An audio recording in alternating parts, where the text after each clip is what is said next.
Good morning and welcome back to Plannercraft. I'm Natalie and today we're going to be doing some quick and easy card making with the foil shield. So while I'm waiting for you to all join in, I'm having one of those days where I'm sure I've forgotten something. Do you ever have days like that? I'm sure it will come back to me soon. Whatever it is I've forgotten to do. So, good morning Tracy. Morning Linda. I'm just waiting for Morty's stream to catch up, so morning Carol, morning Deb. There's the awesome foil shield, yep. So I'm going to be using plate number 1 today. It's one of those that starts at the very beginning. It's a very good place to start.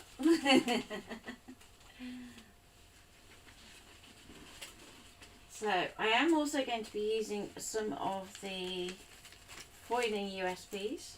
So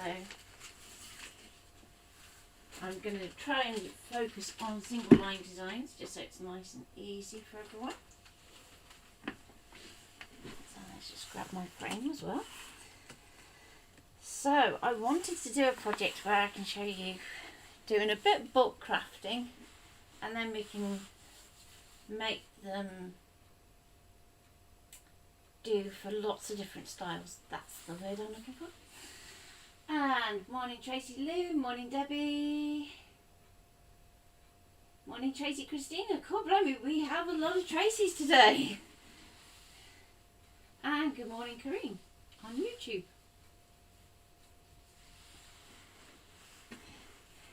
Okay, so first of all I'm going to grab my Artistics mat.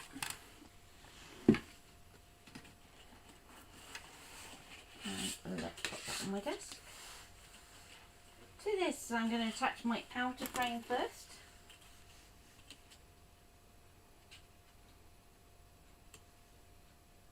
And let's put that on there. Like so. I'm then going to attach my next frame just inside. So the foil shield is available to purchase on our Sum Up store. If you go on the group, the link is on there. I'm also going to be using our foils today as well. So if you see a colour that you like, let me know. So I'm going to pop my card into my first slot. And I'm also going to put another piece just in here. So this doesn't go the full length, I'm just using off an offcut, but it won't hurt what I have in mind. And good morning Joyce again. So I had a class with Joyce this morning.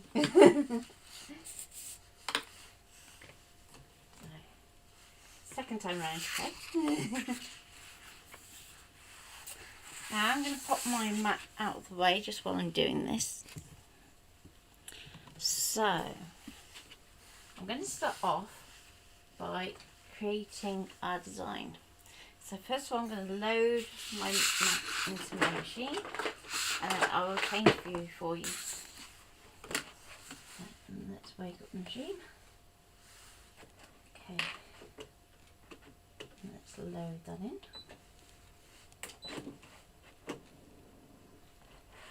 Come on, be nice for me today.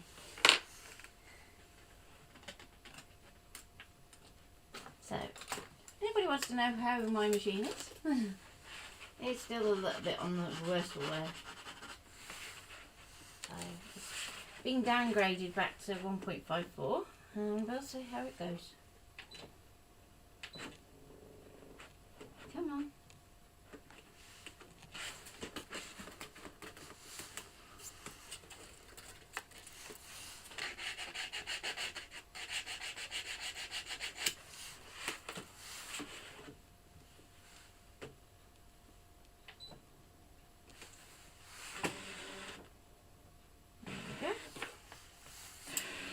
Okay, let me change view.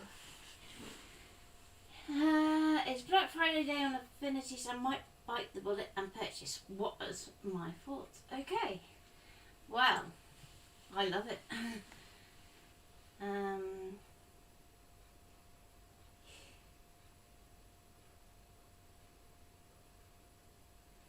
I've just been watching a resizing in Canvas from a couple of years ago. I could hear you and also hear mumbling. Have you adjusted volume since then, as I find it hard to hear you now? Okay, so in terms of the volume, Carol, turn me up, because for whatever reason the microphones, both of them, want to pick up the sound of the Mac more than they want to pick up me. So if I turn them up, all you're going to hear is a lovely whooshing noise, which is really annoying, I have to say, when you listen back to it. Whereas if you boost up your volume, you should get a nice clear sound. Fingers crossed. Would what you're doing work on the Silhouette Cameo 4? Yes, it would. So the plan today had been to do crackers. So Ian swapped over to the Scan and Cut for me last night, and then the crackers grew legs and walked. So I think I'm going crackers looking for them. Okay. With that, Carol, I will get in to see if he can help you out, because everybody else seems to be okay. But yes, last week I had the Cameo 4 on the desk, so you can do everything that I'm about to do on there. The difference being that rather than doing it on the machine, you could do it in Silhouette. So, just because when we are working with our Scan and Cut, we need to get something on the Mac before we can do our background scan, I'm just going to swap USB, and I'm using the Holiday USB by We Are Memory Keepers. And I will do a very quick swap just so you can see that on screen. So it is this one. So each one has a little preview of what's on it. You open it up and you've got like a little index.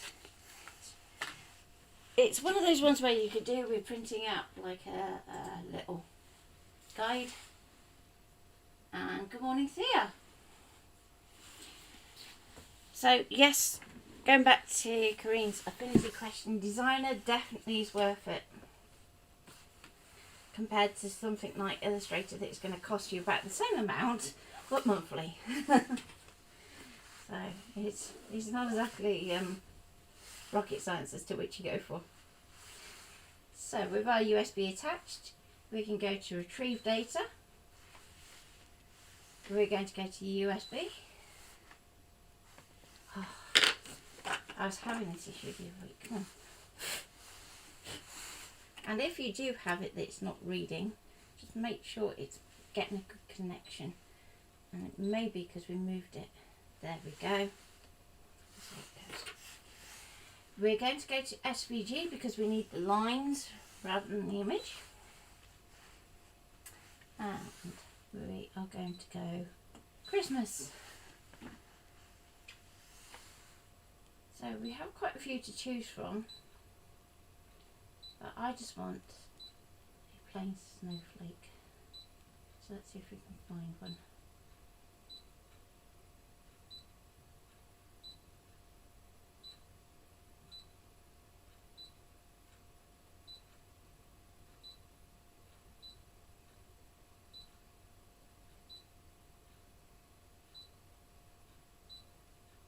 As I said, this is one of the ones you could really do with having like a printout for, so perhaps they haven't put it in Christmas, which is a bit bizarre. Let's go in winter instead. There we go, we've got Brr with Snowflake, so we can put that one in first. And so long as we have something on that, we can do a background scan. So our background scan is this one just here. So if we tap that, we're going to go start and let that go through.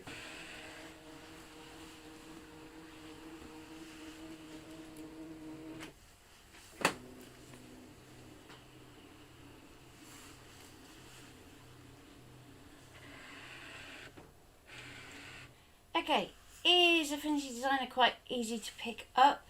It does depend on what you're used to using at the moment. So if all you are using is Canvas, you're suddenly going to find a whole world opens up to you in terms of what you can and can't do.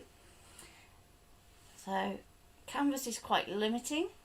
Affinity is like the next step up. It's quite user friendly in terms of its interface. The shortcuts are pretty similar to that which is used in Illustrator, so if you come from an Illustrator background you'll find it nice and easy to change over. Okay, so with our background scan there, we can take what we have on our mat, and because it's separate elements, we're going to select everything, so you can see that it's got little red squares around everything, and we can group that and move it and resize it. So this function just here is our group, and that puts it all in one container and kind of locks it in and says this little clump belongs together. So now we can drag that in. So now we can go and resize. So if we need it a bit bigger, we can do that.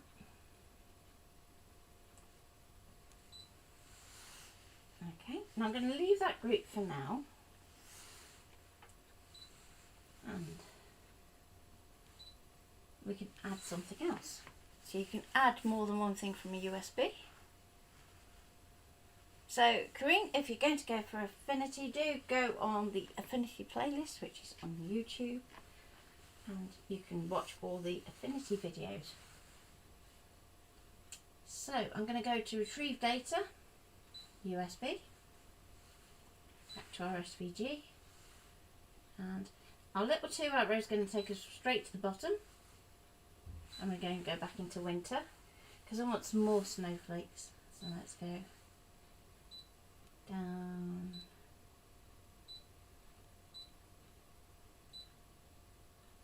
let's get a snowflake. So there's our nice simple snowflake, and we can tap on that and we can move it. Now when we're working with our foil shield, we want to allow just a little bit of a gap between our design and the edge. So you wouldn't want to do that, for instance, where it's literally butting right up to the edge. You're going to want to move it across. If you're struggling to get it where you want to go, if you go to your 4-way move arrow, we can move it across. So for those of you that are working with a silhouette or a cricket, you would do all of this in your design software.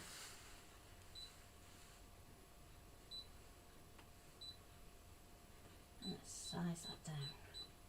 It's just a little bit too big.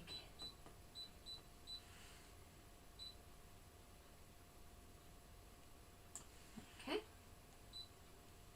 So now we might want 3 or 4 of those.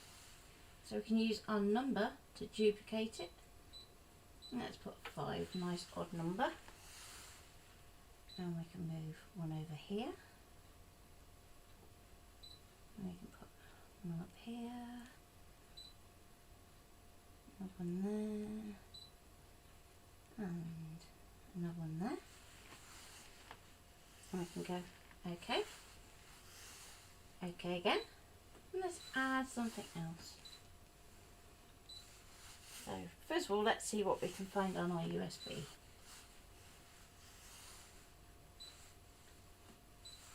Back into that winter one. And let's have a look at the ice skate and see what we get. So that's going to look a bit weird, kind of hanging there in the air. So let's leave that one for another day. And there are lots and lots of different files on these USBs.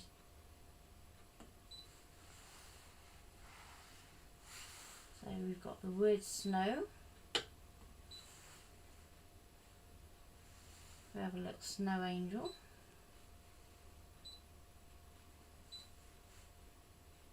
We have a snowflake on a stamp. Again, useful if you want to do some mail art. Snowflakes 2, let's have a look at that one. There we go. Let's add that one onto the map. And again, you may find that that's not grouped either. Now this time, rather than selecting all, you're going to want to select just a group. So we're going to use our window select. And we're going to take this bottom arrow up. So you just have those 3 snowflakes that you've brought in selected. And go OK. So now you can see the red outlines around each snowflake.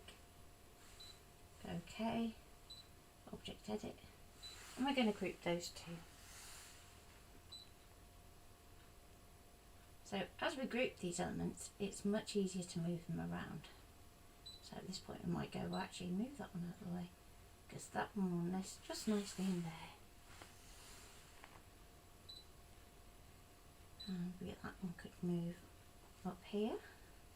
So again, try and keep it away from that edge.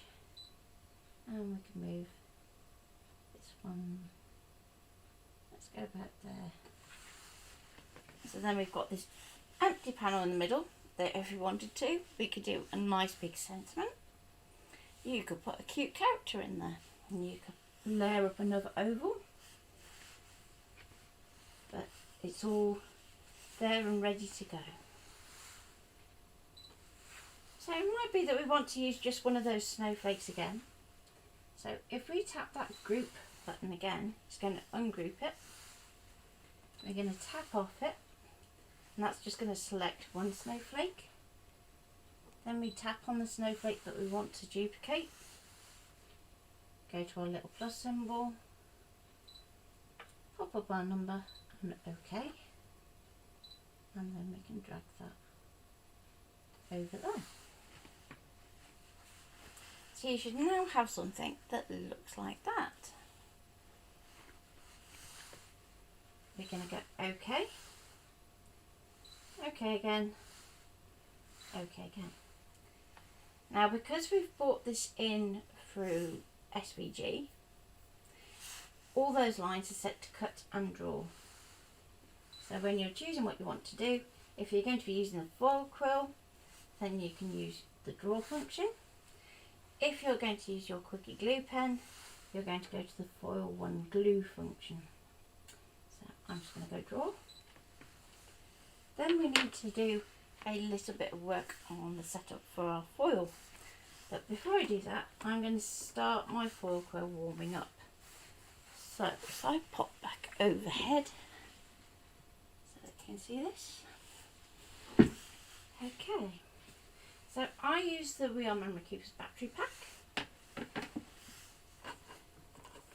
Those of you that bought the foil quill from us way back in the day, when it first launched, we also have that one. Now, to choose your nib, because what I'm doing is a background, I'm going to go for a thinner nib. If you're doing your main sentiment, you might want to go for the bold. And certainly if you're learning and this is the first time you've ever used your foil quill, start with the bold first. And then move down through the nibs slowly until you get to the thinnest. So just untangle those.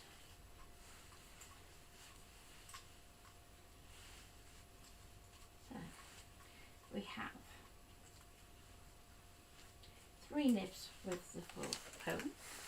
So with the foil quill we'll have the bold, which is the navy blue, the standard, which is the minty colour, and we have the fine, that is the pink. Now you'll notice that I have different adapters on these. So my beat adapter got stuck on my foil quill, so when you're attaching them, don't screw them too tight, because to get them back off is a pain. If you are using a foil quill on a Cameo 4, just so it's easy, you don't have to do like the testing out like I did. It is the D adapter. So most silhouettes will use the A adapter, but the Cameo 4 will go to the D. Okay, So let's go for the B. So I'm going to go for the middle one, which is the mint. And I'm going to pop that into my battery pack.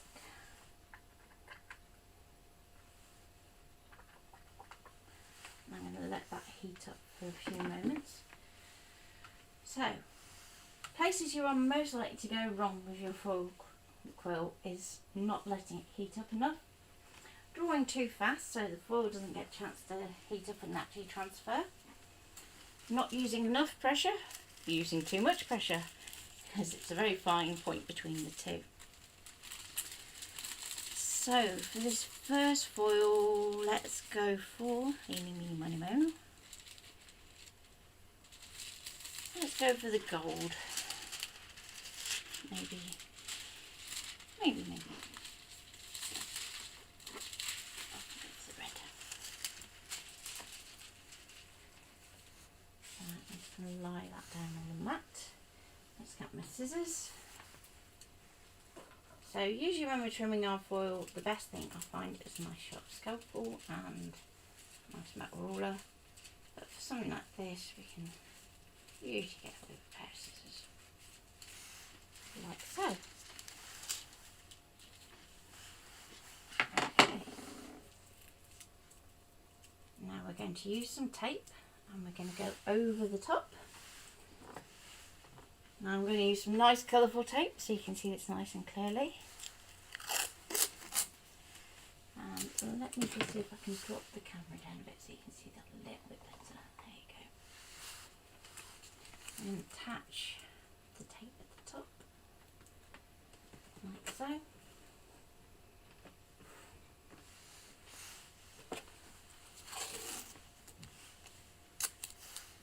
Then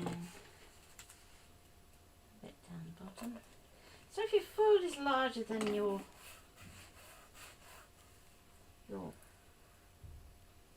that's fine. You just want it so that you have enough that goes outside this edge here. So if you feel around, you can actually feel where the edge of that card is. So it's quite easy to know where to put the tape.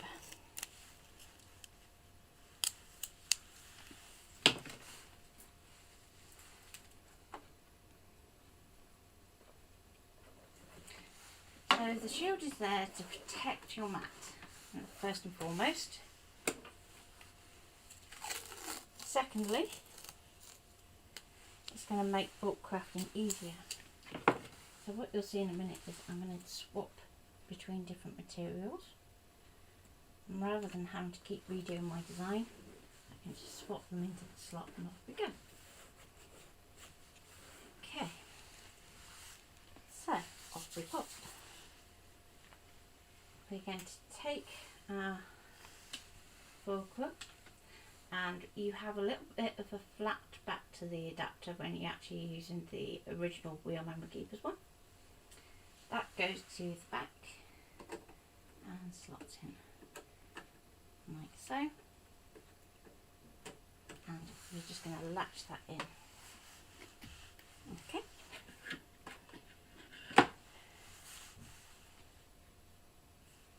I think I'm missing some text.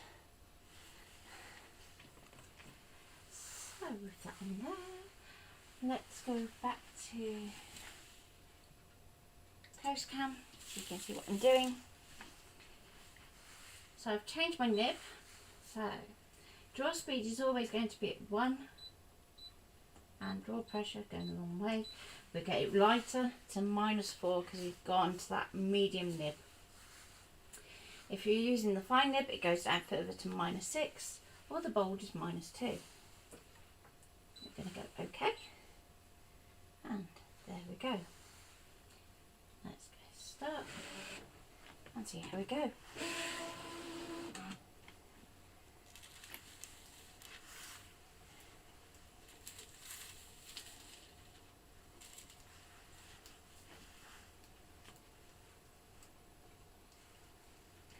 So in terms of your cable, you want to try and keep an eye on it so that it's not going into the machine. Let's just swap your view so you can see. don't keep the box.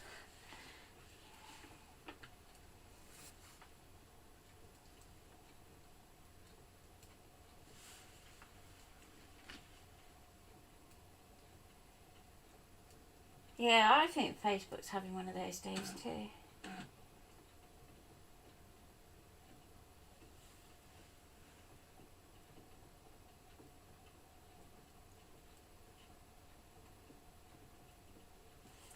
Okay.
That's weird if it's suddenly changed, because nothing has changed this end. How bizarre is that? So, can anybody else tell me if I've suddenly gone louder? Because I don't think I've changed anything. Well, I know I haven't.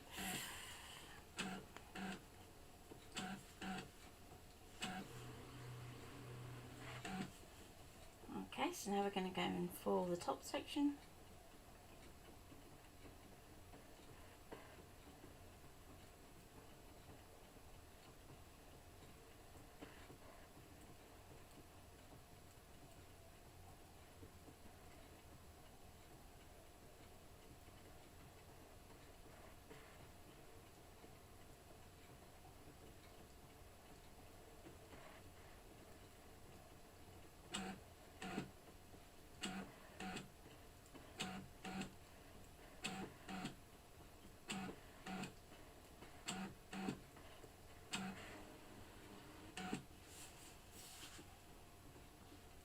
Hi Mum!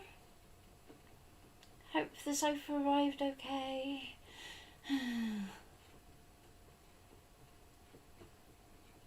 That's weird, Deb, that nothing's changed yet. Carol can suddenly hear me better. Very bizarre.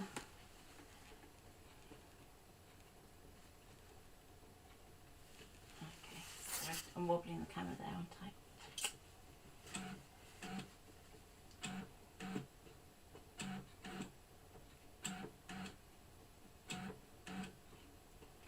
So what I'll do is I'll show you foiling all the different elements. Then hopefully later in the week I will be able to show you what we do with them. Just looking at time and thinking I want to show you the ability to swap between your layers more so this time round. But remember, all your foil is going to act as a resist. So if you're using distress inks over the top to do some ink blending or splooshing or spraying, then it will act as a resist. Just make sure you just carefully blot it if you're working with the white one, just so that it doesn't stain. So white looks spectacular when it's got the inks over the top. And you can still do all the same water effects. If you want to do some salt into the spray, you can do that too.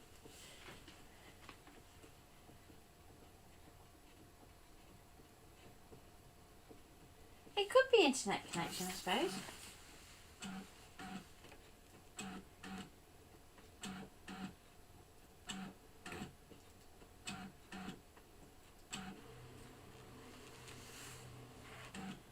Okay.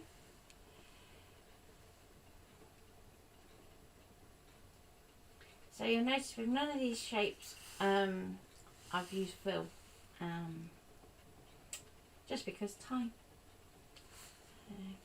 There's nothing to say that you can't use fill.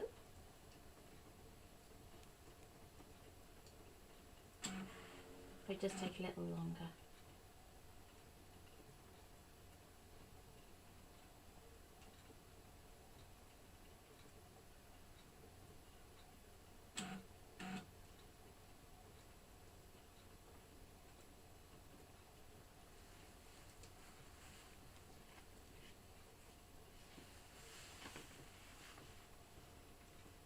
So, any questions while we're waiting for all that lovely snowflake to draw?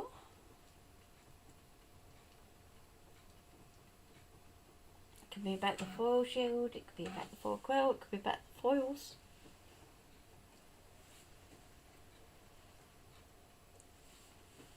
We now have about 10, 12 different colours that you can purchase. So the Christmas pack is up and available on SumUp, which is green, red, purple, silver, gold. Then there's a metallic set, which is the white, the gunmetal, the silver, the gold and rose gold. Then you've got the purple blue pack, so it's 2 shades of purple, 2 shades of blue and the white.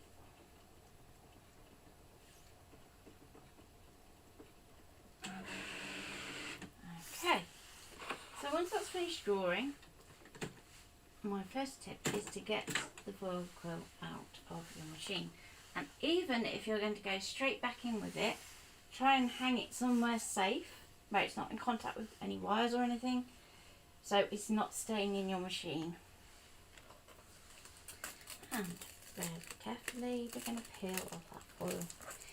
Now, don't think I've used that foil, let's throw that away. You can actually still use this on other projects. So you might get a sentiment out the middle of the sheet. You might want to go and put it over the top of some alcohol ink art. You could use it on some double-sided adhesive. Lots of different ways. That's good to know, Nikki.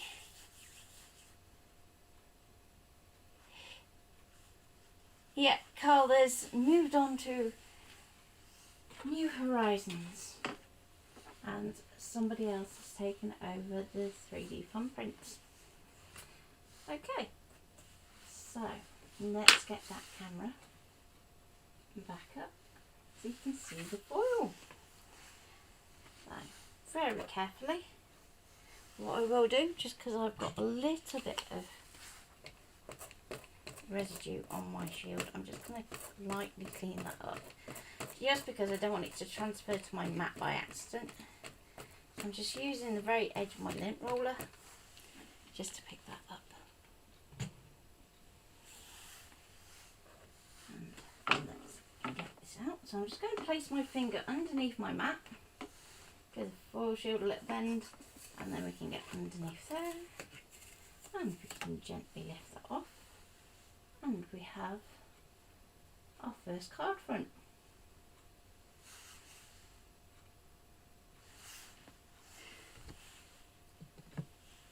So now we can decide what we're going to do next. And I think, just to show how versatile this can be, I'm going to go for a completely different medium. So I'm going to grab some translucent paper. So this you can get from Paper Mill Direct,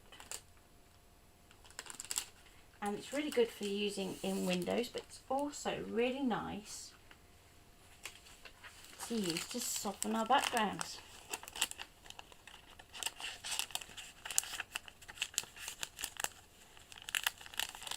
You know, I love the community we have on here. It's so nice to see you all chatting away. So, let's get my trimmer. And just because you don't want to move the mat, I'm a little stuck for desk space, but I will just very quickly trim this down to 5 by 7. So I'm conscious of where that foil quill is so it doesn't melt my cable or my light.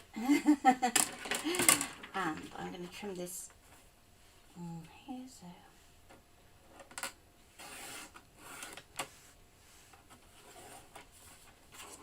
there we go. 5 by 7. And even though we're doing this with straight edges, you can still go in with a corner rounder after you've foiled. Let's pop that there.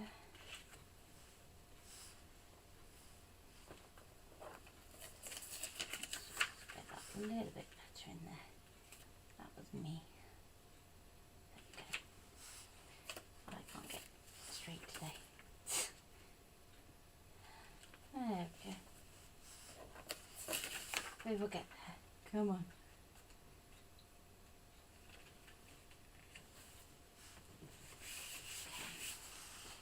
So, with that on there, we can go to, what colour should we have next? I think we'll like this one, mainly because it's one of my favourites.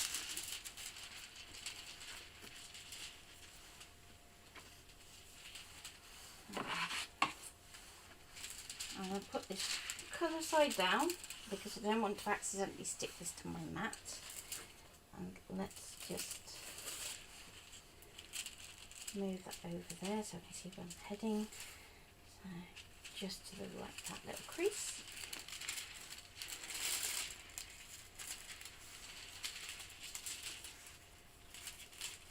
There we go. Ding, ding, ding, ding, ding.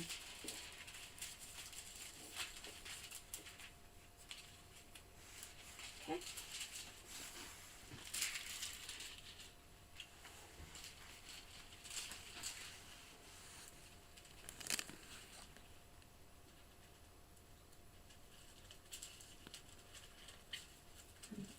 Trim that off the long edge there. And even those little pieces that we do, we can set to one side for doing last sentiments. So up and over, and let's line that up over our aperture. And again, we can use some tape.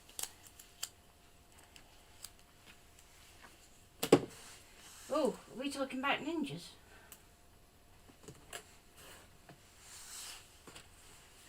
Cool.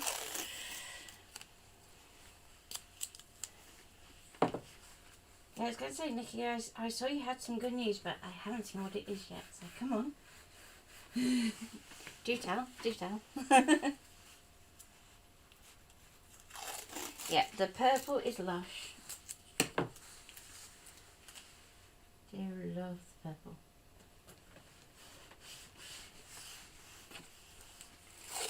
So this is the purple you get in the Christmas set. So hence I happen to have some sat on inside because I did a lovely Christmas set the other day. So they're all hand cut when we do our foils. Okay, so now let's go through it again. So back in the machine. Give it a wiggle if it's not quite in there. You can sometimes find with this one that it can try and fight to not go in, and yet the 3 from prints one will be absolutely fine. Come on, get in there. Come on, stop trying to fight back.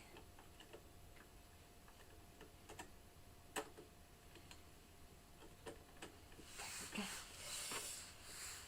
let's go OK, and we can set it to draw again.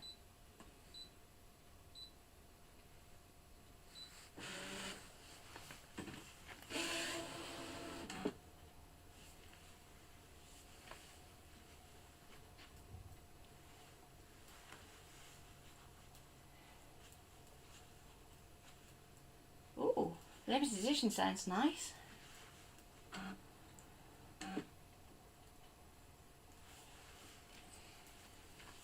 Let me drop that camera down. Give me a sneaky peek there. Or at least I can see a sneaky peek. It's just off camera shot on the streaming software. Don't you find that job offers go like that, Nikki? That was like him. He ended up with like 3 different offers.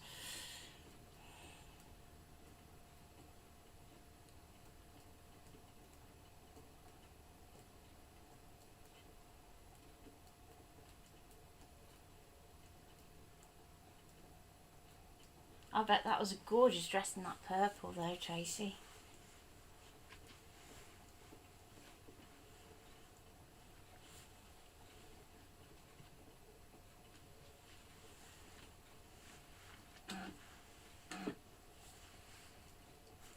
Also reminds me of the colour of our old car, that one.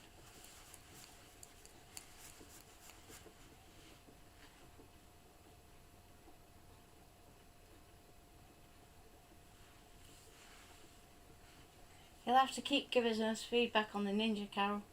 I'm trying to convince Mum to get one.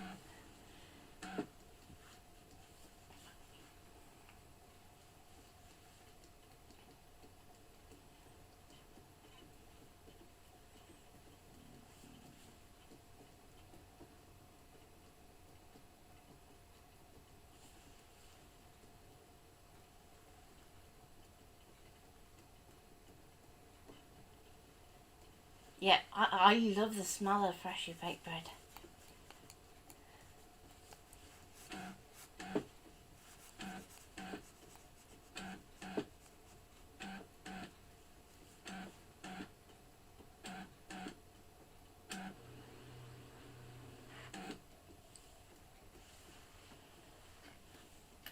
So the translucent paper is 100 GSM. I actually got it originally for doing my pergamano and parchment craft with, to see whether it could do a similar job, but I've ended up using it so much with the scan and cut that the pergamano and the groovy hasn't had a look in.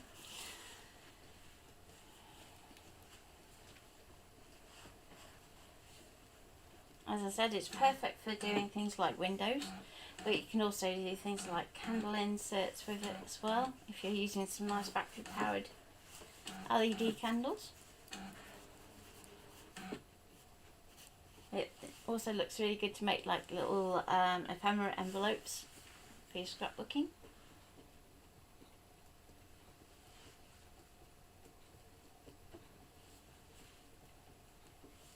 If ever you make some little cottage loaves, Carol, I'll be there on the doorstep going, come on, want some?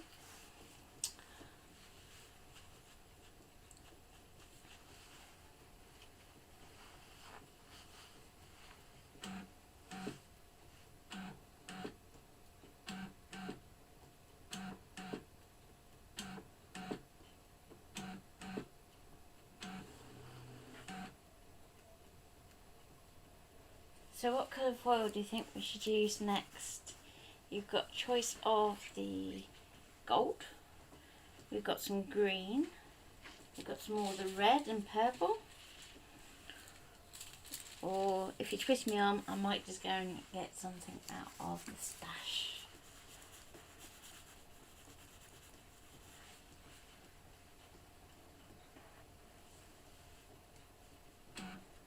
Tracy says gold.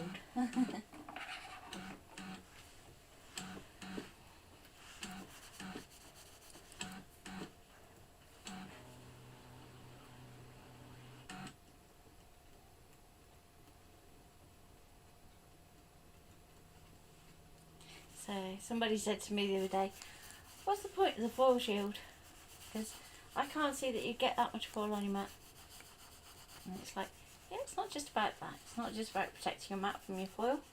It's for projects like this where we want to do lots of bulk crafting, but we don't want to have to keep moving things around and realigning. We can just go in there.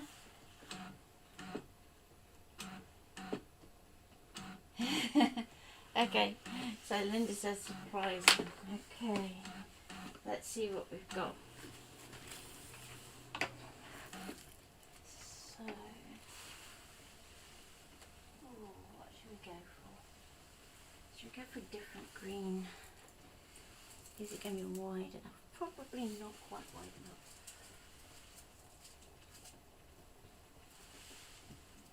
So, in which case then, let's go for one that we don't actually list. So, we try and be good and remember to put some little extras in 4 packs. So, here's one that we haven't used non-stream in a while.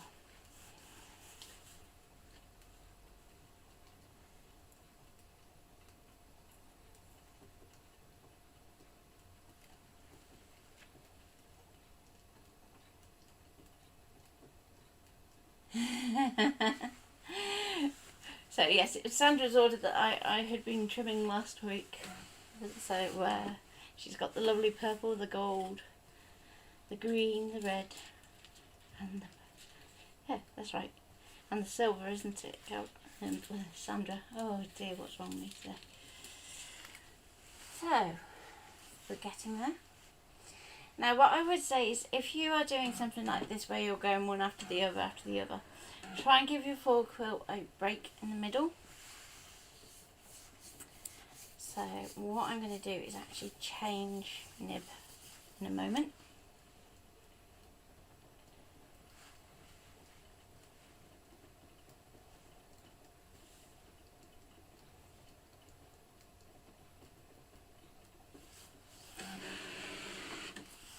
Okay, so I'm going to take that out of our holder. Take that out of our USB, and you're going to want to hang it somewhere to cool off. So I'm just going to let that hang there and see how we go. So bear in mind, this is onto the translucent paper, so you will get a different effect again. And I can stick that outside back on in a minute.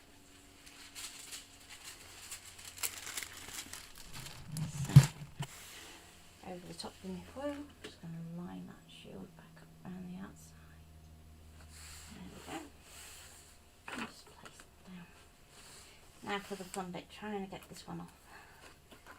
So because this is paper, we just want to be a little bit more careful. So this is not one for doing on your high tack mat, otherwise you will be left with paper on the mat, and we don't want that. And there we go. So if I bring in the other one, so you can compare, and you can see just how different the two foils. So that is the same nib with the same settings, with a foil from the same supplier, and the only difference is the material. So you can really see the difference between your materials.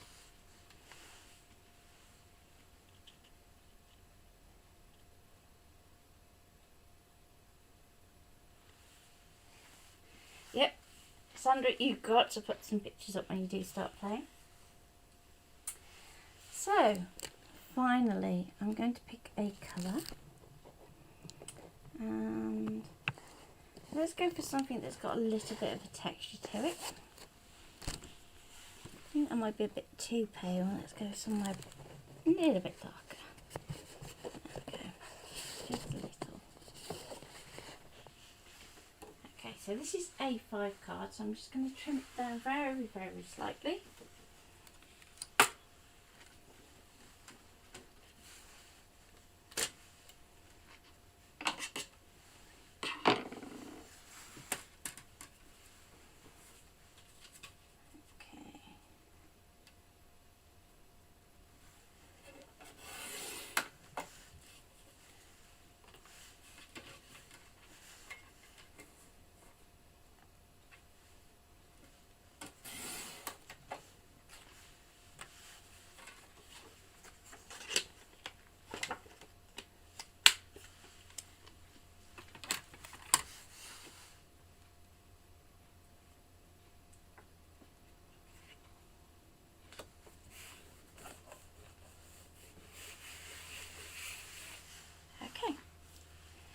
with that on there, let's go for something totally different. So just here I have some black foil. I'm going to trim up that end so it's just a little bit neater.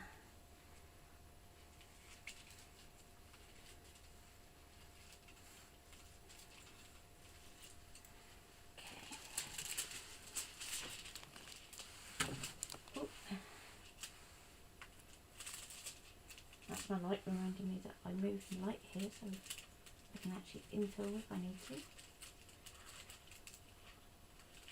But when I do all the ink blending and things on these, then I would definitely want to go there. So trim that one up. Oh, bend over. And let's line that one up. Now while I'm taping this, I'm going to start my next quill heating up. So let's go for, which one comes this? There we go.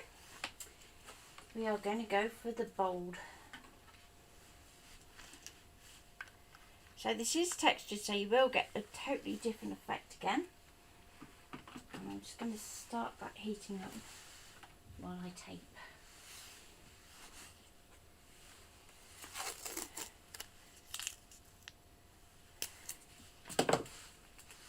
Yep, there's lots of different materials that you can use with your foil. So some of my favourites. Faux leather works really, really well. Really, really, really, really well. It actually surprised me how well that works and the quality of the print that you get. So if you want to foil your own bag, which is what I did, then you can do that. But likewise, if you've got a wallet that you want to personalise for Christmas or something like that, you can actually do a little leather patch that you can foil and then stitch onto it. Just check that that's within that edge. Bit more tape. So the other thing is I am always pulling this so I get a nice tension across the surface. Tension is important. Okay.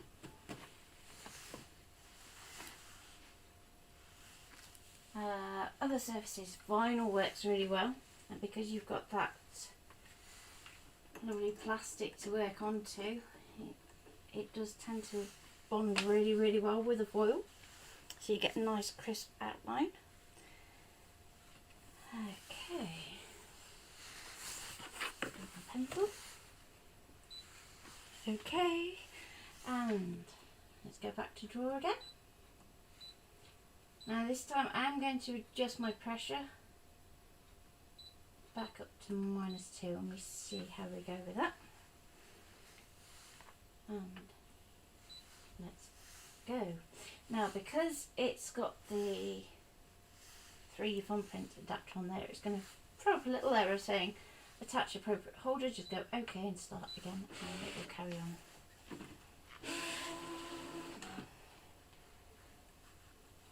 I use exactly the same settings, whether it is for card, whether it's for vinyl, whether it's for leather. You can try and do fabric, but it doesn't tend to work very well unless it's kind of got a plasticky coating to it.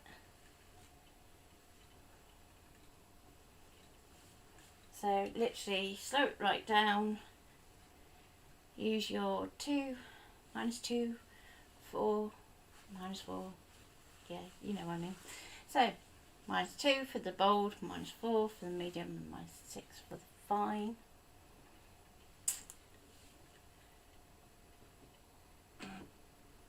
And if you are going to then cut your faux leather as well, what I say is do all your cutting first, because you want to cut your faux leather good side face down onto something like a fabric mat that's got a lot of tack to it.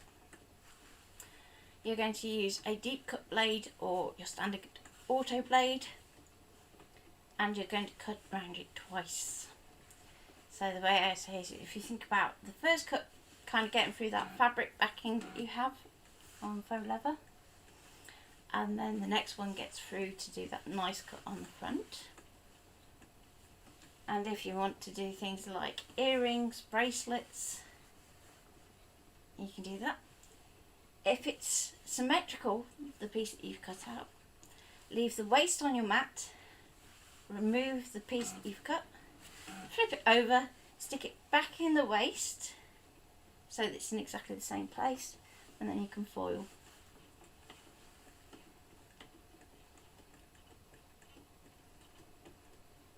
And just keeping that waste around the edge tends to help it just stay there a bit easier than if you just left it kind of floating on its own.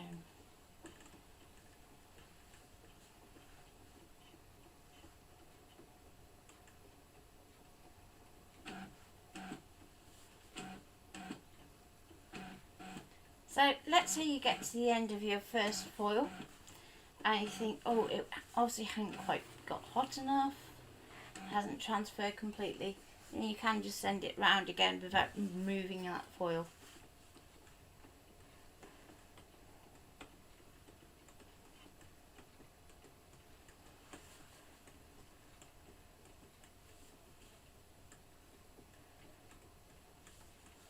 So the foil that I'm using is a black pigment foil rather than a metallic. So they do tend to be a little bit more temperamental, shall I say. They're also quite a bit more expensive.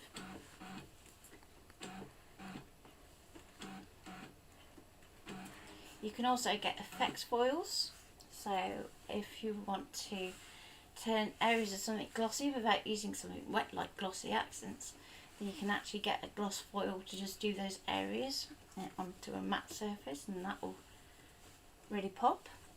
Likewise, if you've done something onto a glossy surface and want to make it matte, there's a matte foil.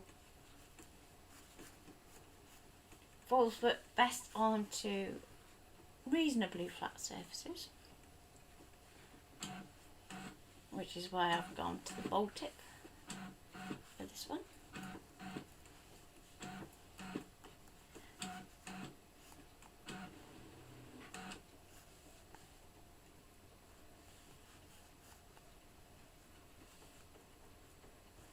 Not found a surface yet that it doesn't really work onto, apart from things like your woven fabrics. It won't like those, and even if you do manage to get it on, it probably wouldn't stay there for washing.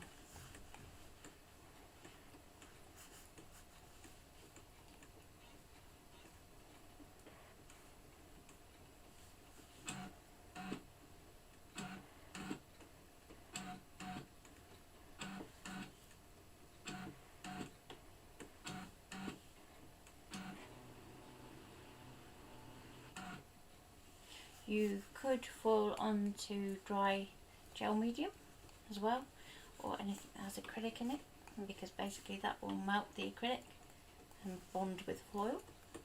So if you want to do some lamination foil rather than doing it with your foil quill, that's a way to go.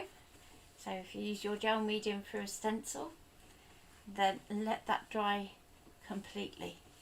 So leave it overnight, let it just dry, completely dry.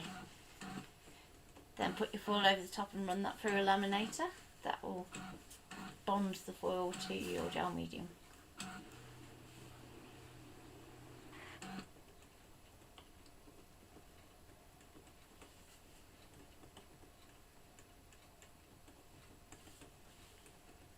So our foils work both with the foil quill and also with the quickie glue pen. Let it dry and apply that over the top.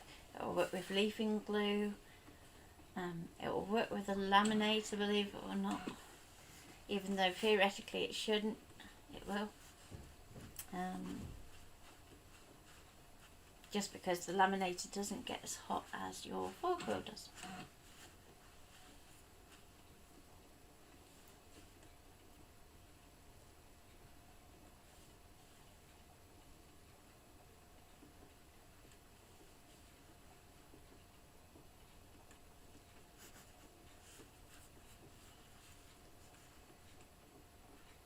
So hopefully that's getting you to feel a bit more brave about how you can use your foil shield with different materials to create lots of different effects depending on which material you put ready to be foiled upon.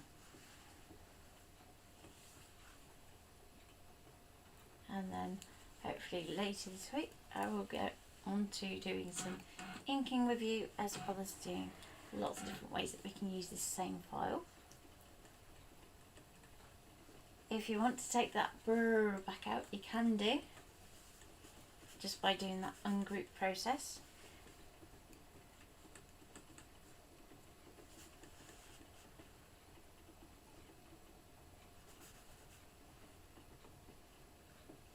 There we go. Let's see how that's done. So again, take your quill out and just somewhere safe for a moment. So don't unplug it until you know that you're happy with your foil transfer. And let's see how that went.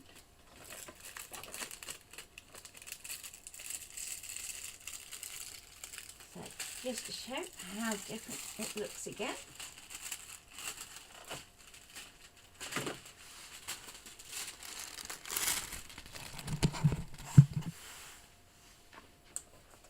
You can see how that texture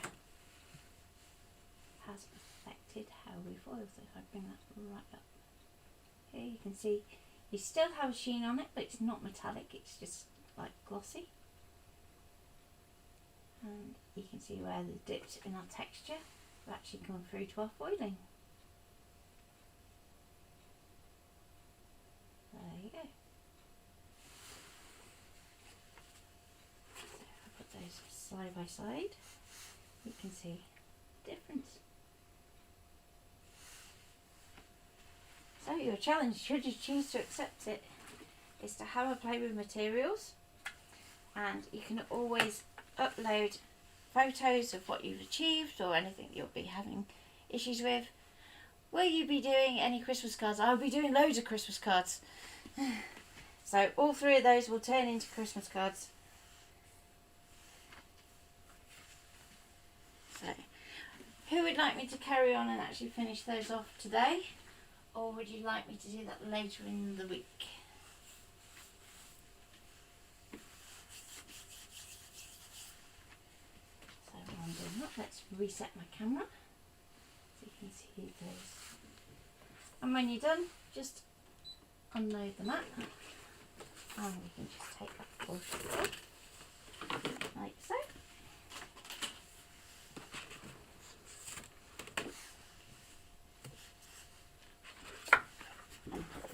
Under there. Now let me go close cam. So if you've done a design like this where you've got lots of different pieces, just always make sure that you go back to that screen and go save. Now if you're using a USB that has supply designs on it, the chances are it's going to be a locked USB, so you can't then go, actually I'll pop that on there. But what you can do, pop another USB on. Let's go to that one. Oh dear, I think my cable is finally giving up the ghost.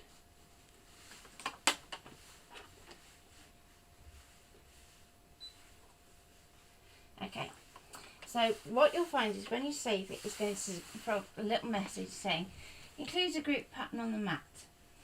Now the reason it throws up an error is that if you at a later point decided you wanted to ungroup that brrr, you actually can't. Whereas if we go cancel, we'll go back, select your group, go to edit, object edit, and just ungroup it. Same with anything else that you've got grouped, so just make sure that everything is individual.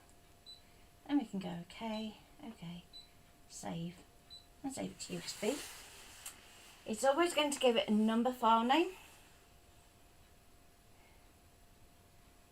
Yay! So well done for using your foil shield for the first time.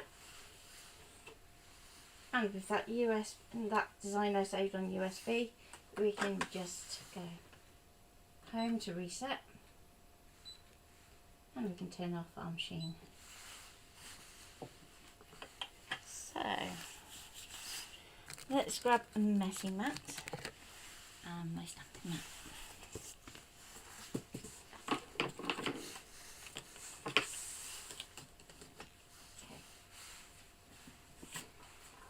So just because I want to do a few different effects. So let's start off with my burr, and I'm going to just grab a messy mat to work onto. So this is going to protect my work surface. And let's get a nice clean blending brush.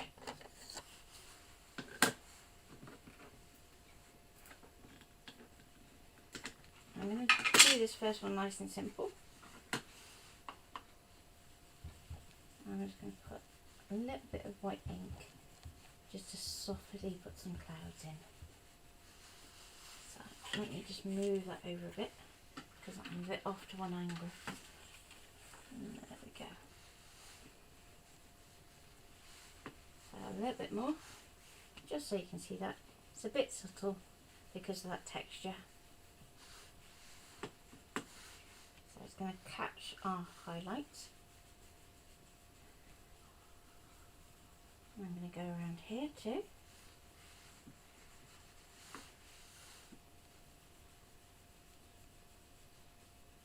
And there. And this is just going to do like a nice soft sky.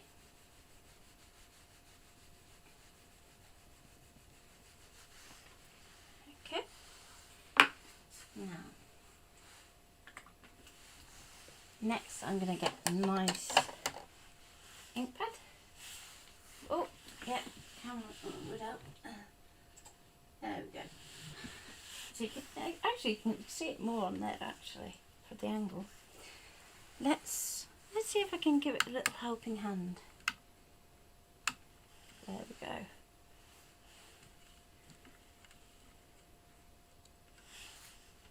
So if I bring that across there, so we're not getting too much of a.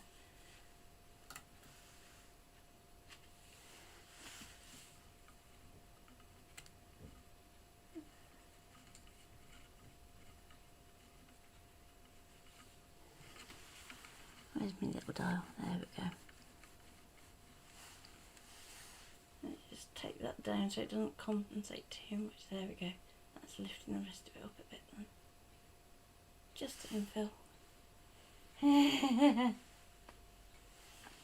So, all I've done is literally just take my brush and go over that corner there, that corner there, little fluffy cloud here, and a little fluffy cloud here. Next, I'm going to get another brush, and I'm going to go for another one like that, and let's go weathered wood, shall we? I'm going to go for the dye ink rather than the oxide, just because I don't want to make my brushes too much. Okay, so I'm just going to take this over this corner here.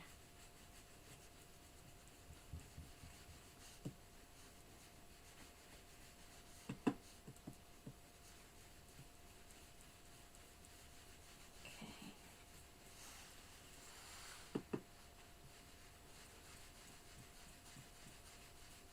On the bottom edge.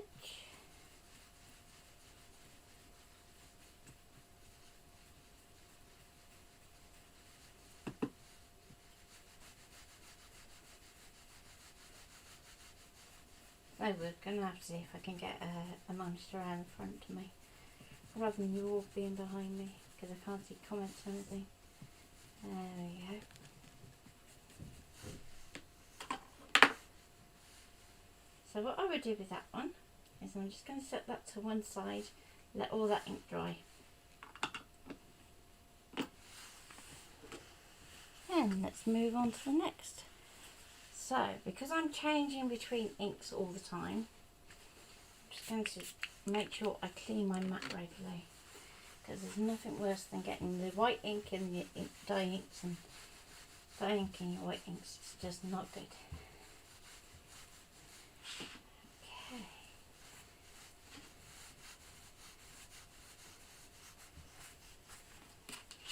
One on here, just make sure it's clean everywhere else too.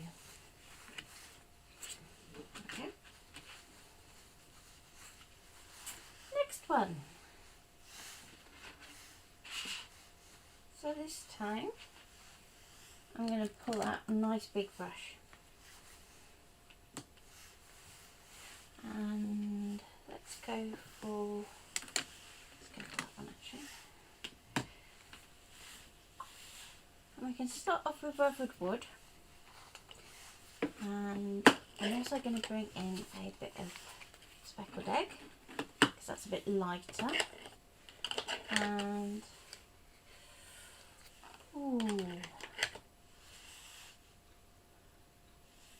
what a nice colour.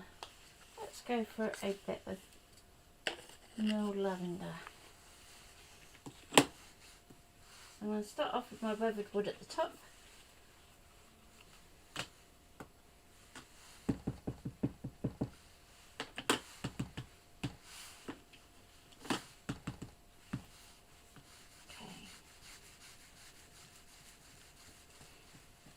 I only want this fairly subtle in the background. I don't want it too overpowering.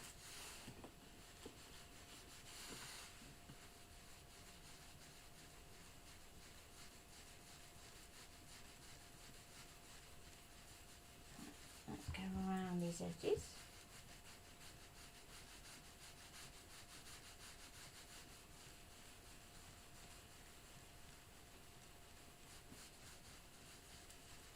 Like so. So now I'm going to move to my speckled egg. Now, because this is a much juicier ink pad, I'm tapping rather than rubbing into the ink pad so I don't pick up too much.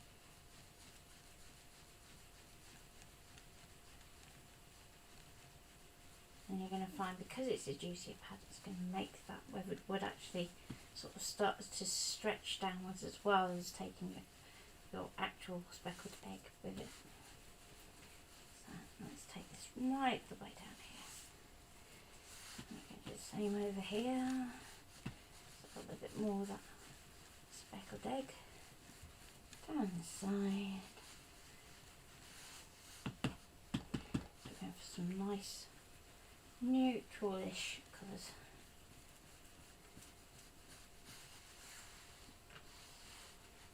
Okay. Now I'm going to introduce a bit of warmth in the bottom with our old lavender. So there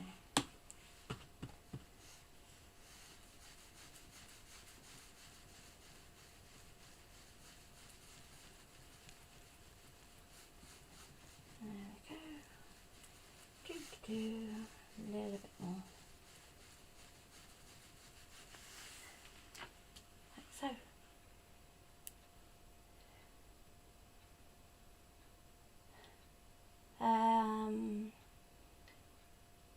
Where do you get the frames from? Okay, okay, you have to go through Sum Up, which the link is on the group. So if you're not in the group already, that's Scan and Cut and Paper Craft Courses, Classes and Workshops by Planner Craft. And one of these days I will shorten it. I will.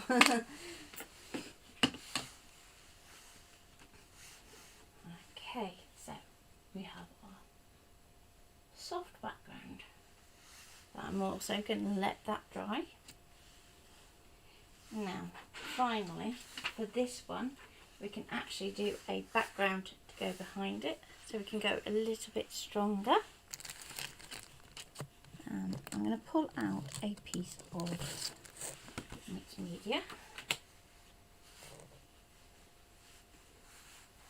So, I'm going to swap tools again. And swap colours. So with that purple, I'm thinking it would be really nice to go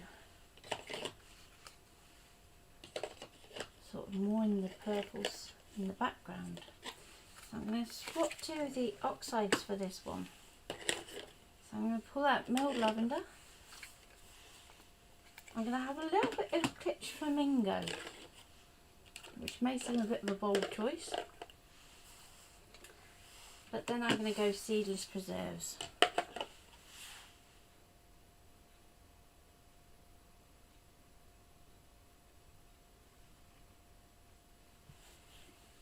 Yep, our group is absolutely lovely.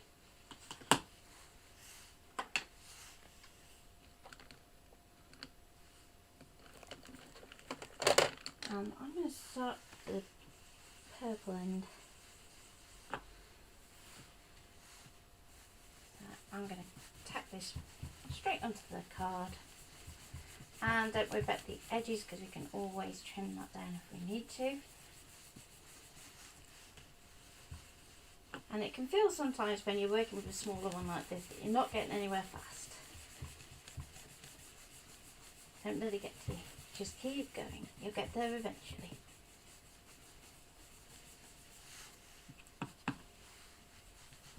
So I do keep separate blending brushes for my oxides and my distress inks.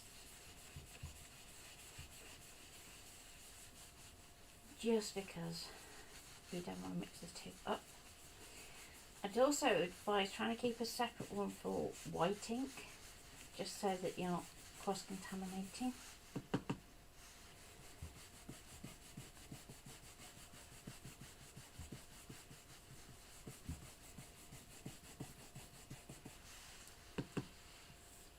Okay, so I want to go a lot darker on this bottom edge. Then we can blend that out. Wobbly camera. Okay.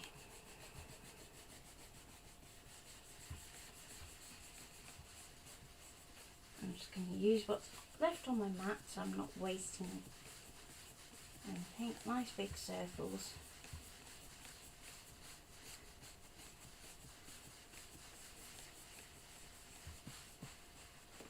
Okay. And I'm going to get a pink brush. Let's do the kitchen flamingo.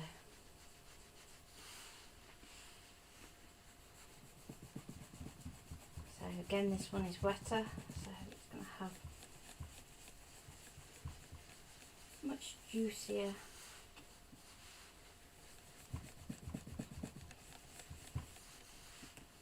amount when you pick up off the pad.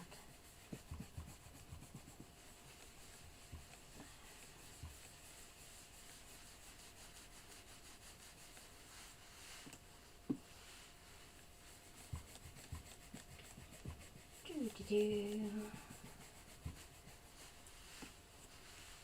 I have quite a few card ideas that I want to show you. Some of them will feature the scan and cut, some of them won't. Some of them you can use the scan and cut if you want to, but you don't have to.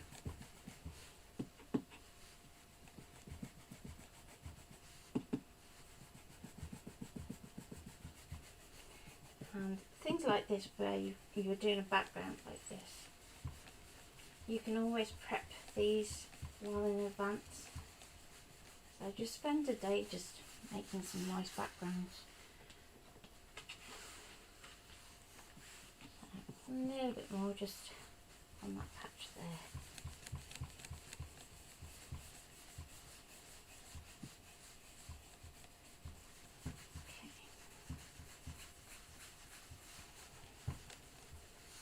So I tend to keep a brush to a kind of colour family. So I have a pink brush, but that pink brush will do lots of different shades of pink.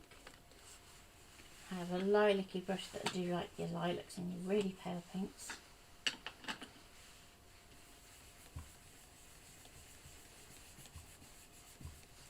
So let's get a bit more on that. I think my milled lavender needs a re-ink. So with the oxides, you do find that they need to be re-inked a little bit more often than your normal distress inks. So when you're buying them, it's worth getting the rinkers at the same time. So if you're getting the new colours as they come out, I can highly recommend buying the kits, just because you do find that you end up using them. Believe it or not, if it's there, you'll use it. Because I really wasn't sure about using sprays and things, whether I'd actually get as much use out of them as I actually do. I do really enjoy using them.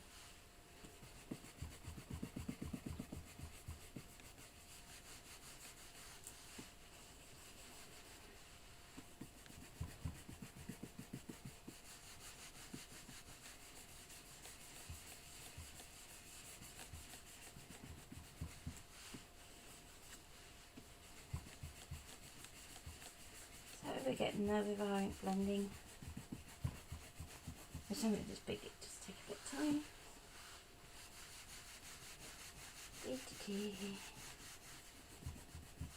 If you have something like a gel plate, you can actually do this much quicker.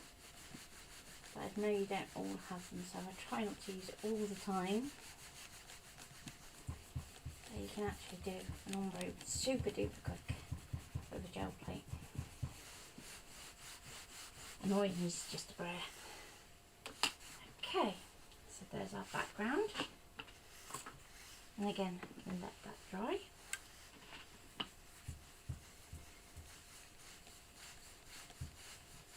And clean that off. So normally what I would do is, rather than wasting all that, if you just spritz it with a little water, you can actually make a smudgy background. Technically done that.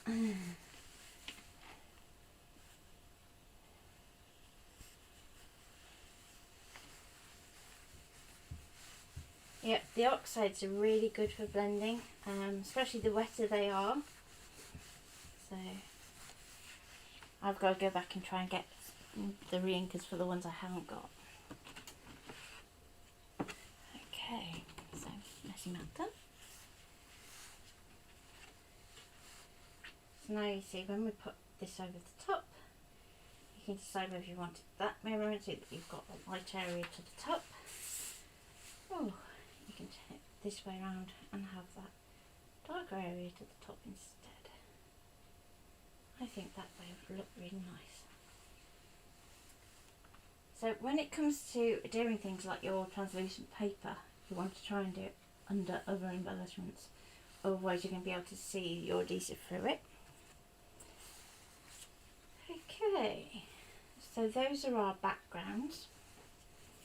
And normally what I would say is, you know, you want to be bulk crafting kind of your 20 cards all in one go, so that by the time you get back to doing the next stage, they're nice and dry. So let's make some sets.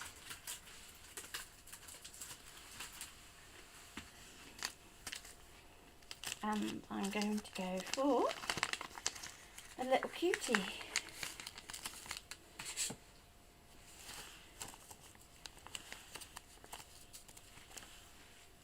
So this is going to test my memory. Any chance you can show us that? Do you have the stuff close by?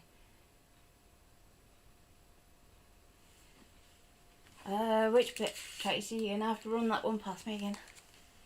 Or do you mean the gel plate? Gel plate, that's a little bit more tricky, but I can do a class on that quite easily. Just need to move the book. So,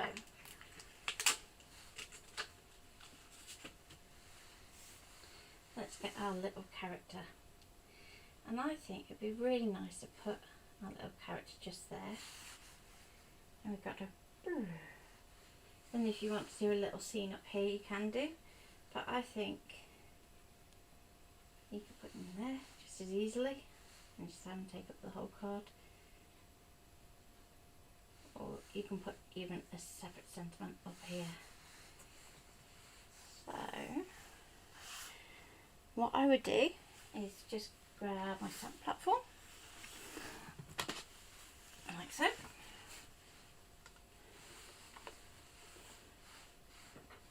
And you're going to want to get a separate piece of card. The reason that it says separate piece of card is that you are going to want to cut him out so that you're not dealing with that blue in the background. So let's move these out of the way.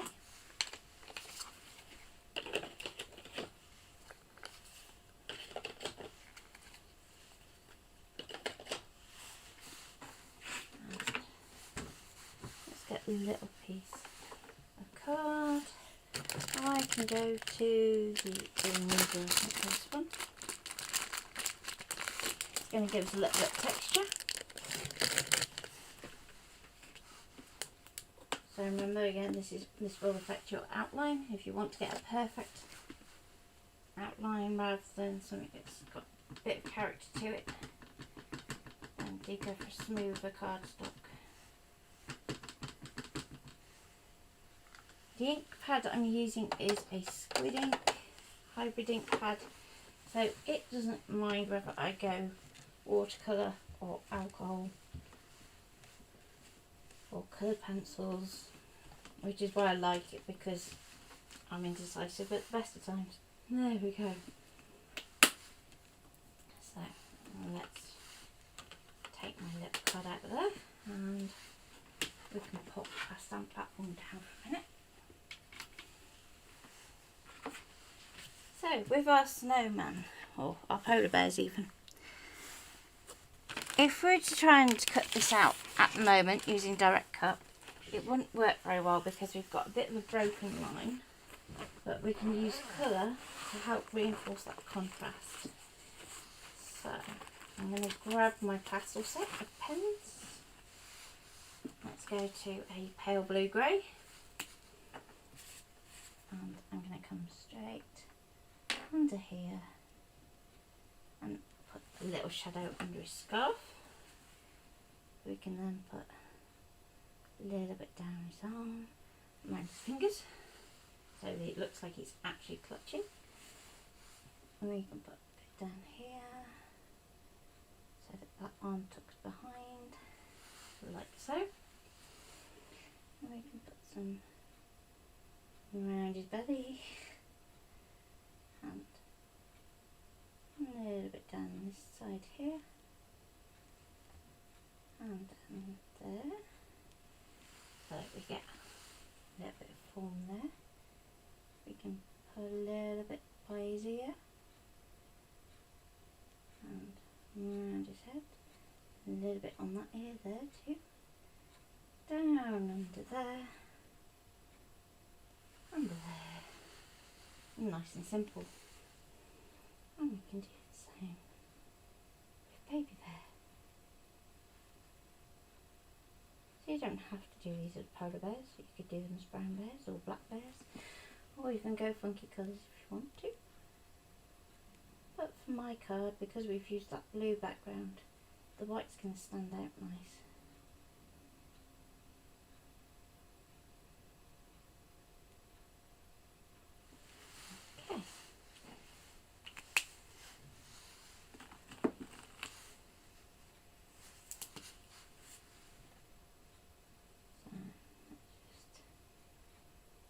A little bit of colour blender.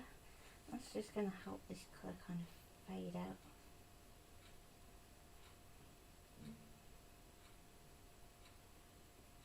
Like so. And down here.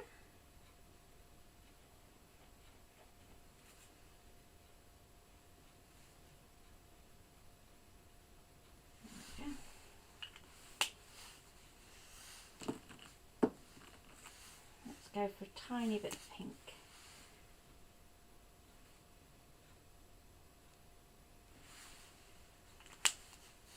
And again, back with our colourless blender. And we can just drop a little bit of alcohol in there. That's just going to help soften that colour. Now we get to make an important decision. What colour little hat are we going to put on him? Now, if you're going to put a white border around your little characters, which you can do using offset, then you could create the hat and the scarf in the same colour as your background, because it's going to have that white line to help it pop.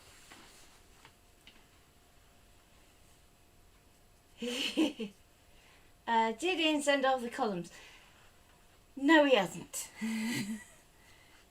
Because we did the post and then I turned around and said, Ian.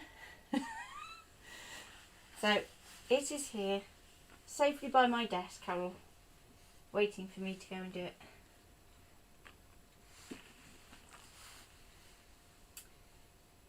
And yeah, indecisive.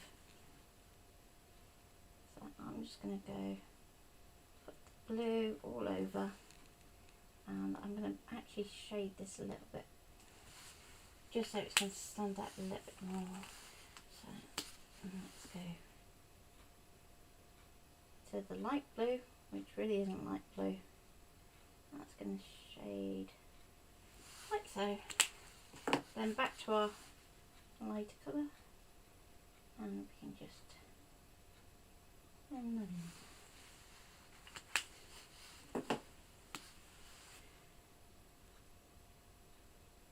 And down here,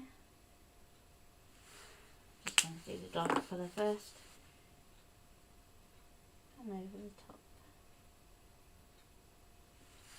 like so. Now, if you have lots and lots of time, you can colour each of these strokes individually, but just for today, I'm going to pop that in like that. That goes in there, a little bit round there, and a little bit just there. Then we can blend that out with our bright blue.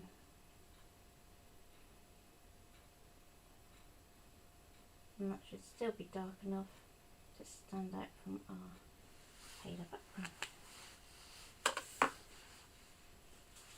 Like so. So then we can use the direct cut to actually cut that out, or you can fussy cut if you want, or with these particular ones we do have coordinating dies. So, and then that in there. Always check that your lids are on well, because there's nothing worse than coming back to dry alcohol pens.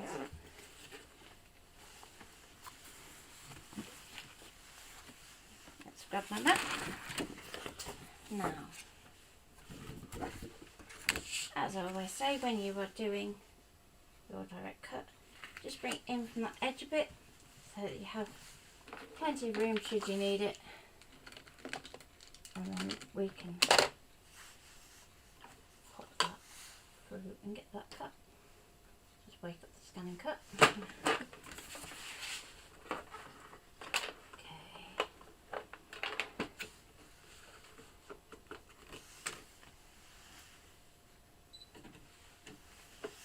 Now hopefully it'll behave first time.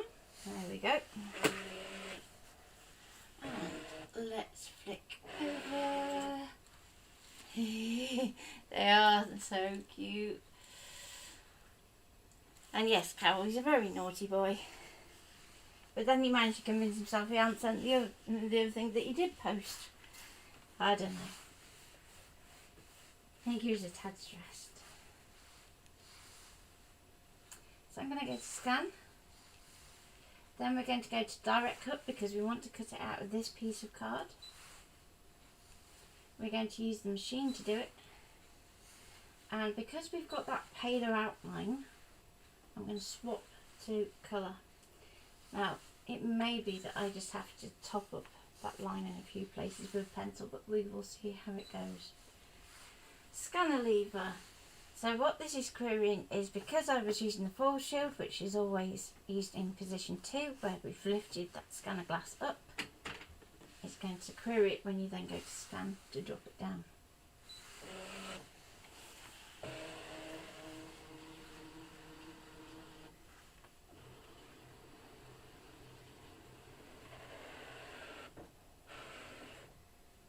Okay, so I currently have my scan mat set so that it just does that first 6 inches.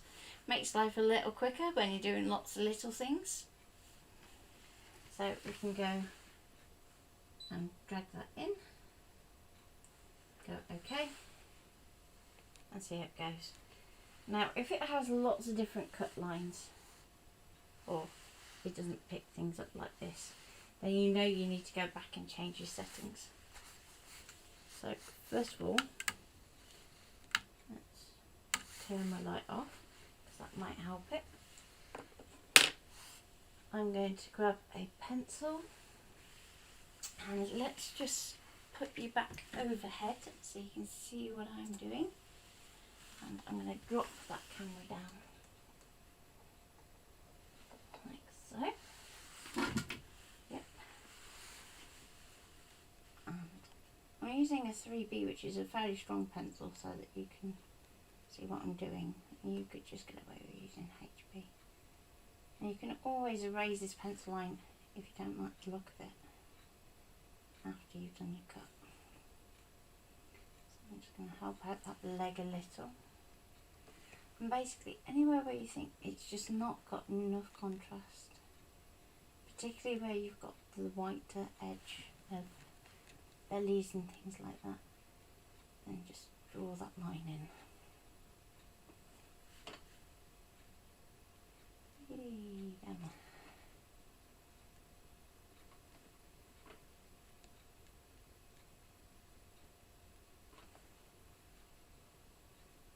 And that is little ear.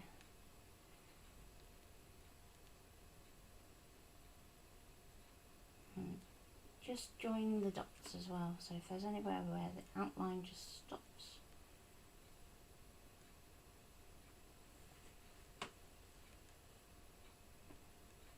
and do that too.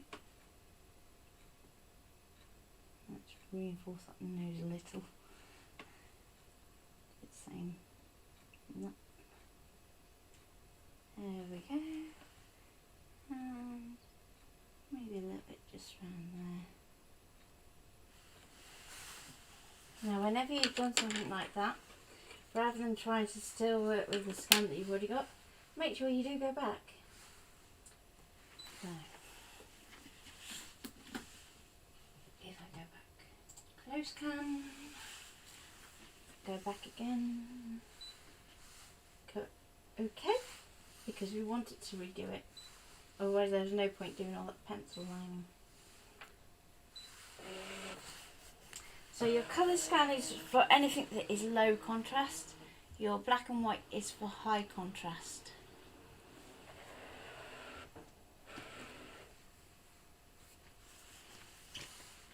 Okay, reframe. Okay.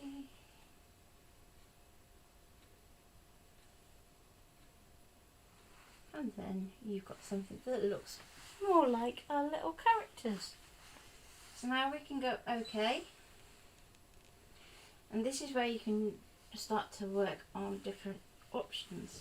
So if you decide, okay, I really like my little characters, but I think they deserve a bit more of a feature, you can go to this button here and you can put different shapes. So this top squiggly shape means it's going to trace that outline. But we can also go, let's pop them in a circle, and it's going to fit a circle around them. We can put a little scallop around, so you can start to create your own toppers. You can do a little zigzag. You can pop them in a rectangle or square. You can round off those corners, so that's going to give you a bit more of a leeway, so if you don't like it to be in too close to that edge. We've got a scalloped straight edge, a zigzag straight edge, a hexagon, keep going, an octagon, or we have a little frame that we can use. So each one of those is going to change how we actually cut out. So I'm going to go back to tracing this one out, just because I think it would look really sweet if we put an offset on it. And this is how we add our white border. And it doesn't take very much to create an outside border. So 3 mils are actually quite a big white border. So I'm going to go down to 2. And if you are scanning things, you'll find you're getting lots of jagged edges. Just adding on the offset can actually smooth it off so that you get a nice neat finish. We're going to go OK. Now, let's go for, eeny, meeny, miny, mo. I'm going to go for the vinyl blade. Let's go like that. So with our vinyl blade, it's the one with the light blue cap. And this is really good for when you want to do details. So because when it does this offset here, it's going to come in, it's going to do quite a tight little corner up here. So that is why I'm thinking the vinyl blade would actually be better. So we're going to choose cut. And in terms of settings, because I've gone to that vinyl blade, I usually have my cut pressure at about -6. I don't leave it on auto for either blade. My cut speed is currently on 2, but if that was really intricate or had little tiny pieces, then I would actually lower that down. And I'll go OK. And let's see how that goes.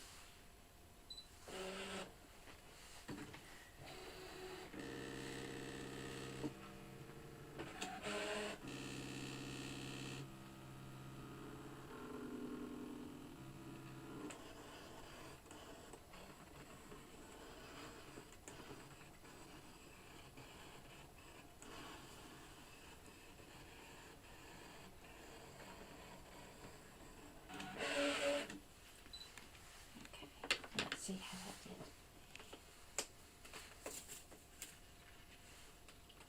It's not bad, but it's not quite all the way through. Let's just send that round once more.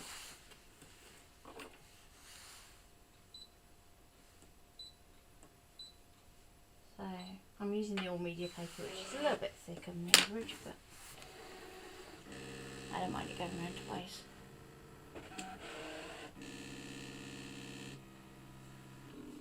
That red is almost looking neon pink on there at the moment.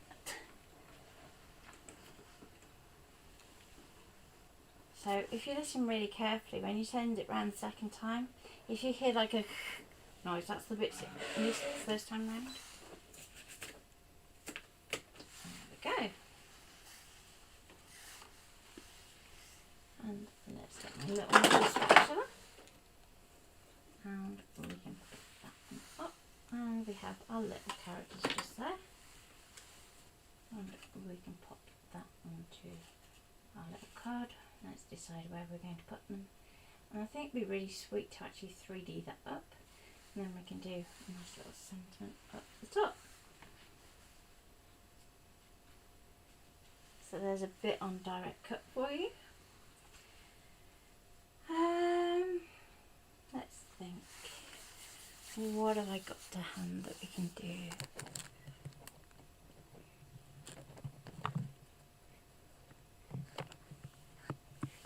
Now that would be quite cute. So I'm going to first of all pop this on that. Just check that there's only one piece there. So this is quite thick, so I'm going to change back to my other blade.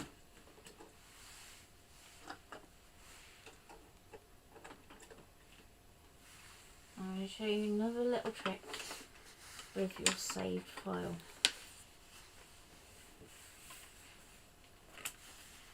So let's hop back to close cam. Cool, blimey, nearly 2 hours. Let's go. So first of all, I'm going to go to retrieve data. And I'm going to retrieve the card file that has my background on it. So if I go down, there we go. So there is our background. Now, I'm not putting that there so that I can edit that or cut it or draw it. I'm just using it there as a reference. So what I want to do before I go any further is just select all of it and group it. So remember how I said that's locking it all together, so we don't accidentally move anything. I just want to use it as a guide reference. So I can go OK, OK, and let's go to add. And I think it would be really nice to do some kind of oval, but we want that oval to be at an angle. So I'm going to go to pattern, into our basic shapes. I'm going to go down to oval, and that's looking quite a wide oval, but I'm just going to set that onto my map for now. Let's pull this down here so that it's starting to sit on the background. We're then going to go to edit, object edit, and rotate. So I want this to kind of fill that gap in the middle, so I can twist it round like so. But I also want to not overwhelm that background as well. So we can go to resize. Let's just take that down.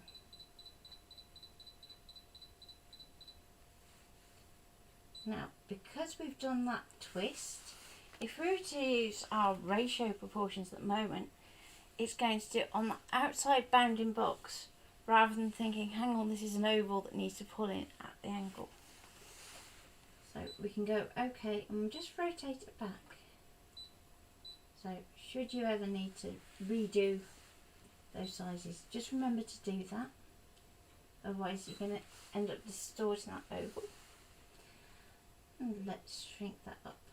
So because I want it that a little bit narrower height wise, we're going to use our ratio button so that it turns blue, and we're going to shrink down that height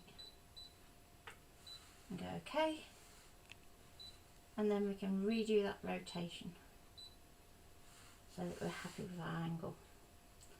Now in terms of our alignment, obviously it doesn't overly matter because we're going to be then putting that onto something else.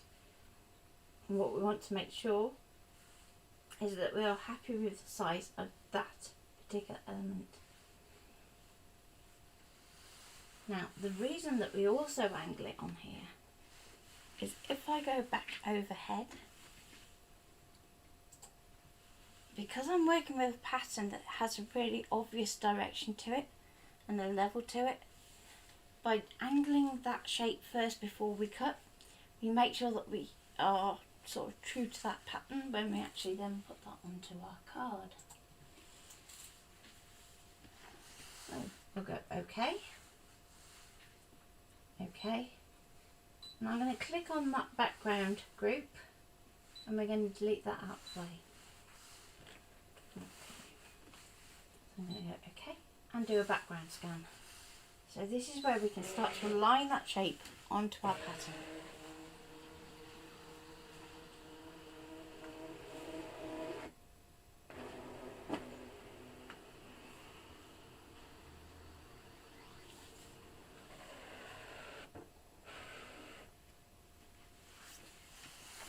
And I'm just going to take that shape and I'm going to move it up to the corner, because there's no point cutting out the middle of the card if we don't have to.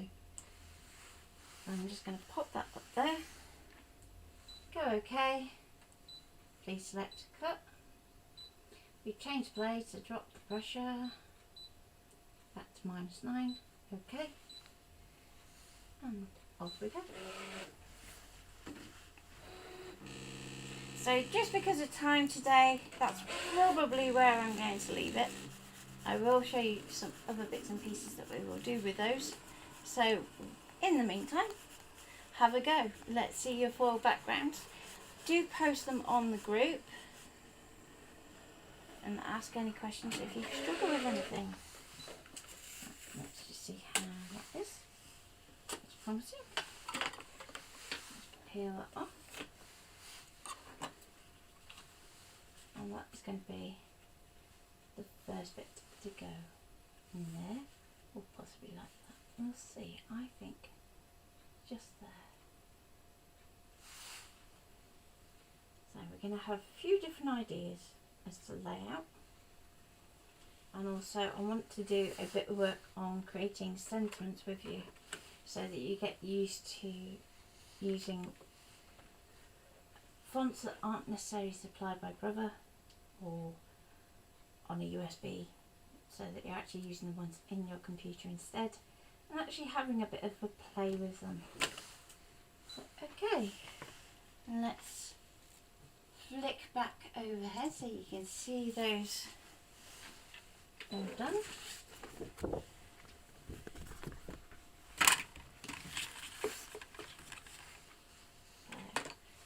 We have our oval, and let's just raise that up a bit, like so.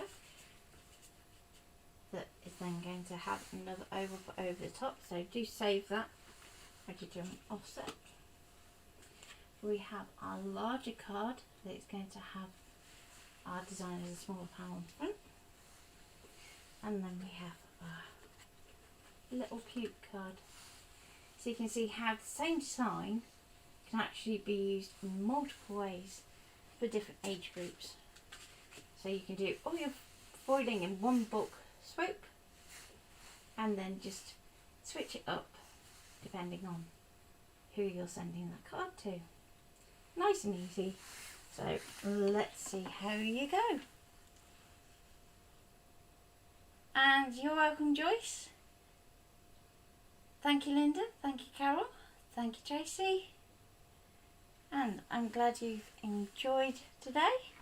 And this afternoon I will probably be hopping backwards and forwards, but a little bit on the group, very tiny bit. But then I will be doing lots of samples. So take care for now, and I will see you tomorrow when hopefully I will be doing the crackers. So we're going to be doing a bit more work with direct cut tomorrow, and also what to do if you haven't got a template, how can you set a cracker up.